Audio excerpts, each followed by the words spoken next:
जी अस्सलाम वालेकुम दोस्तों, कैसे हैं आप? ठीक ठाक हैं, खैरियत से हैं? मैं आपका दोस्त राना राशिद सेल टॉक्स के साथ आपकी खिदमत में हाजिर हूँ। दोस्तों, इस वीडियो को बहुत गौर से सुनिएगा। इस वीडियो में हम इस चीज़ को कवर करेंगे कि आपकी कंपनी या आपकी डिस्ट्रीब्यूशन नेटवर्क, उसमें डाटे की क्या इम्पोर्टेंस है या डाटे की क्या अहमियत है। अगर आप कोई भी प्रोडक्ट अपनी मार्केट में लेके जा रहे हैं और उसको सेल आउट कर रहे हैं, तो जब आपकी सेल स्टार्ट हो जाती है,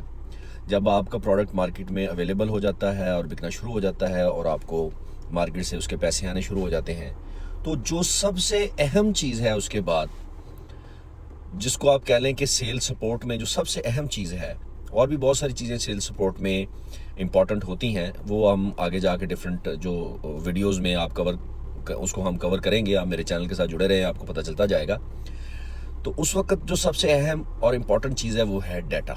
सबसे पहले हमने पिछली वीडियो में हमने बात की थी कि जी हमने मार्केट में दुकानों का डाटा इकट्ठा किया, सर्वे किया, दुकानों का डाटा इकट्ठा किया। हमारे पास दुकानदारों का नाम, दुकानदारों के नंबर्स, किस इलाके में वो दुकान प्रिवेल करती है, वो किस कैटेगरी की दुकान है, वो छोटा स्टोर है, वो बड़ा स्टोर है, वो एलएमटी स्टोर है, ये सारा डाटा हमने अपने पास रख लिया। उसके बाद हम जब मार्केट में अपनी प्रोडक्ट को सेल करके आते हैं, तो वापस आने के बाद हमें पता चलता है कि जी हमारे 10 ब्रांड हैं, उन 10 ब्रांड में से 2 ब्रांड्स इस दुकान पे सेल हुए, 2 ब्रांड्स इस दुकान पे सेल हुए, और उन ब्रांड्स में भी एक एसकेयू इस दुकान पे सेल हुआ, 5 एसकेयू इस दुकान पे सेल हुए। तो ब्रांड्स और एसकेयू में डिफरेंस ये भी हम आगे जाके हम डिस्कस करेंगे। तो जब हम वो चीज़ बेच के आ रहे होते हैं, तो हमें ठीक है, हमारी सेल्स भी हो रही हैं, हमें रेवेन्यू भी आ रहा है, लेकिन मुस्तकबिल में अपनी प्रोडक्ट को ऊपर ले जाने के लिए और अपनी प्रोडक्ट के बारे में बेहतर फैसले करने के लिए हमें सबसे अहम जो चीज़ चाहिए होती है वो चाहिए होती है कि वो डाटा हमारे पास हो, जो जिससे हमारी हिस्ट्री बिल्ड हो। अब डाटा डाटा जब आप मार्केट में कोई भी प्रोडक्ट बेच के आते हैं, तो जो आपकी समरी बनती है, जो आपकी सेल्स क्लोज करते हैं आप उस दिन में, आप कंपनी हैं, आपके 12 ब्रांड हैं, तो सारे के सारे ब्रांड मार्केट में गए, आपने उनको मार्केट में सेल आउट किया, उनको मार्केट में डिफरेंट दुकानों पे दिया। तो जो आपकी समरी है, उस समरी को आप अपने पास सिस्टम में इंटर करें, वो अपने पास एक डेटाबेस डेवलप करें कि जी आज हमारे 4 बंदे मार्केट में गए, उन्होंने लेट से 500 दुकान को कवर किया, 500 दुकानों पे ये ऑर्डर्स आए। उन ऑर्डर्स की ब्रांड वाइज आपके पास होना चाहिए कि जी इस ब्रांड के इतने ऑर्डर्स थे, इस ब्रांड के इतने ऑर्डर थे, इस ब्रांड के इस एसकेयू के इतने ऑर्डर्स थे, इस ब्रांड के इस एसकेयू के इतने ऑर्डर्स थे। वो सॉरी वो सारे के सारे आपके पास होने चाहिए। उसके बाद कितनी वैल्यू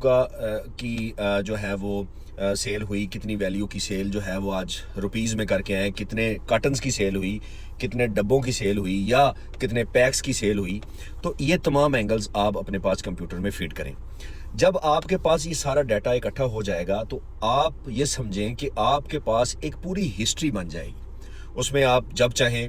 आप देख सकते हैं। अब 2 महीने या 3 महीने या इवन साल हो गया है आप सेल्स कर रहे हैं, और ये सारी चीज़ें आप वापस आपके पास आती हैं और आप कंप्यूटर में फीड करते हैं, तो आप बैठ के देख सकते हैं कि यार आप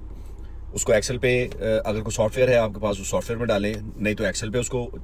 डाल लें, और एक्सेल में आप उसको देख सकते हैं कि जी मैंने वैल्यू में कितनी सेल की है, मैंने कार्टन्स में कितनी सेल की है। अब आप आगे देखना चाहते हैं कि कौन से ब्रांड के कितने कार्टन मैंने सेल किए हैं, फिर आगे आप देखना चाहते हैं किस ब्रांड के कितने एसकेयू मैंने सेल किए। तो वो एक हिस्ट्री आपके पास बिल्ड होती चली जाएगी। इसके साथ साथ आपके पास एक और डाटा, इस डाटे में से एक और एंगल भी आपके पास डेवलप हो जाएगा। आपको पता चल जाएगा कि यार इस मार्केट में 35 दुकानें हैं, उन 35 दुकानों में कौन सी दुकानें हैं जो मुझसे बहुत अच्छा स्टॉक ले रही हैं, कौन सी दुकानें हैं जो कम स्टॉक ले रही हैं, और कौन सी दुकानें ऐसी हैं जो बिल्कुल स्टॉक नहीं ले रही। तो आपके पास ये डाटा जमा होने से आपको पता चल जाएगा कि यार, और इसी तरह जब आप पूरे साल का डाटा एवेलुएट करेंगे, तो आप पूरे साल में सबसे ज़्यादा स्टॉक लेने वाली दुकान निकाल सकते हैं।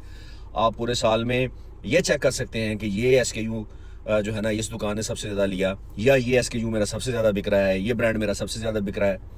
इससे फ़ायदा आपको क्या होगा? इससे फ़ायदा ये होगा कि जो ऐसे दुकानदारों के एंगल से अगर हम देखें, तो ऐसे दुकानदार हैं जो दुकानदार बहुत अच्छा ऑर्डर देते हैं, जिनके जो आपके बहुत अच्छे बायर्स हैं, उनसे आप पर्सनली उन पे ज़्यादा टाइम स्पेंड करें, उन पे ज़्यादा बैठें और उनको और अच्छे बायर बनाया जा सकता है।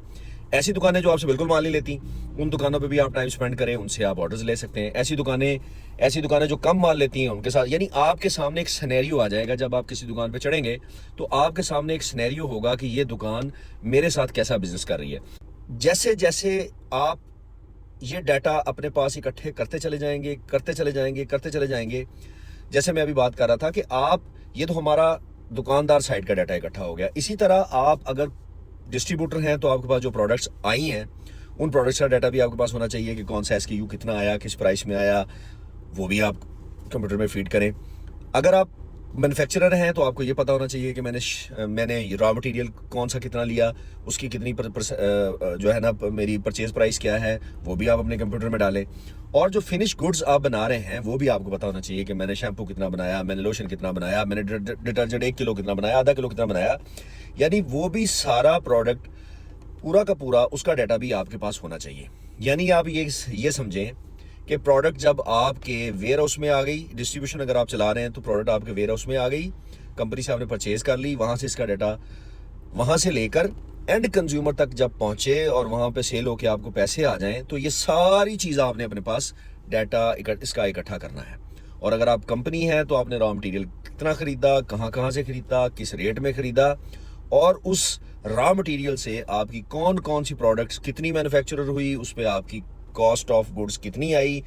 वो भी आपके पास सारी होनी चाहिए। और वो प्रोडक्ट आपने कहाँ कहाँ बेची और वो जैसे जैसे बेची वो भी सारा डाटा आपके पास होना चाहिए। ये सारा डाटा जब आपके पास होगा तो आप यकीन माने 6 माह के बाद या 1 साल के बाद जब आप बैठेंगे, तो जब आप अगले साल की प्लानिंग कर रहे होंगे, अगले क्वार्टर की प्लानिंग कर रहे होंगे, तो आपके लिए बहुत ही ज़्यादा आसानी हो जाएगी। आप डिफरेंट एंगल से अपनी चीज़ों को एवेलुएट करके एक्यूरेट डिसीजंस करने की तरफ जा रहे होंगे।